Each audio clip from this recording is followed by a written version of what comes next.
The year was 1974, November 13th. The quaint town of Amityville, New York, was about to be shaken to its core.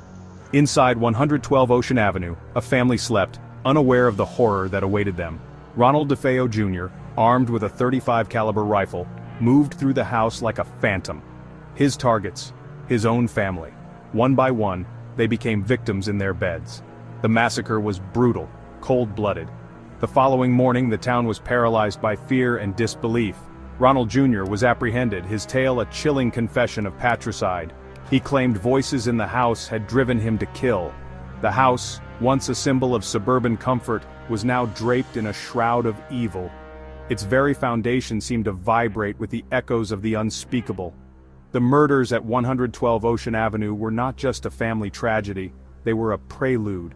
A dark act that opened a door to something sinister, something ancient and hungry. The house was stained, and whatever darkness resided within was just beginning to stir. A year passed. The house on Ocean Avenue stood vacant, a grim reminder of the atrocity that took place within its walls. Then, in December 1975, a new family moved in. George and Kathy Lutz, along with Kathy's 3 children, arrived seeking a fresh start. They were oblivious to the darkness that awaited them. They were a picture of optimism. A young family, full of hope and dreams. George, with his easy smile and calloused hands, was ready to make the house a home. Kathy, her eyes bright with anticipation, saw a future filled with laughter and love within those walls. The children, eager to explore their new surroundings, were unaware of the icy fingers reaching out from the darkness. Almost immediately, things felt off. A bone-chilling coldness permeated the air, despite the roaring fireplaces. Foul odors like something rotting clung to the furniture and seeped from the walls. The children began to behave strangely, their once bright smiles replaced with haunted looks. Their nightmares bled into their waking hours filled with whispers and shadows. The Lutz family had walked into a nightmare disguised as a dream home, and they were trapped. Each day brought fresh horrors for the Lutz family. Doors slammed shut on their own, the sound echoing like gunshots through the house.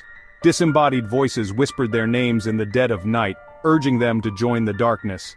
Green, viscous slime oozed from the walls, a manifestation of the house's sickness. Kathy felt an oppressive presence following her every move. Cold spots clung to her like a shroud. She saw it briefly, a demonic figure with glowing red eyes peering at her through the darkness. The children weren't spared. The youngest, Missy, spoke of an imaginary friend named Jody, a demonic entity that lurked in the shadows. The house preyed on their vulnerabilities, twisting their love into fear. George, once a pillar of strength, grew gaunt and withdrawn, his eyes reflecting the growing madness within the house. They were living a waking nightmare, their sanity slowly unraveling with every passing moment. Driven to the brink, the Lutz family fled their home after just 28 terrifying days. Desperate for answers, they contacted paranormal investigators. Their story, a terrifying cocktail of murder, ghosts, and demonic possession, captivated the nation. In 1977, author Jay Anson penned The Amityville Horror, based on the Lutz family's account.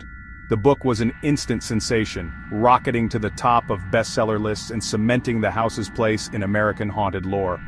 Hollywood wasted no time. In 1979, the first Amityville horror film hit theaters, terrifying audiences with its chilling depiction of the family's ordeal. The success of the film spawned a franchise, each installment further fueling the public's fascination with the house on Ocean Avenue. Despite the terror depicted on screen and in print, the house remained a morbid tourist attraction. People flocked to Amityville, eager to catch a glimpse of the infamous home.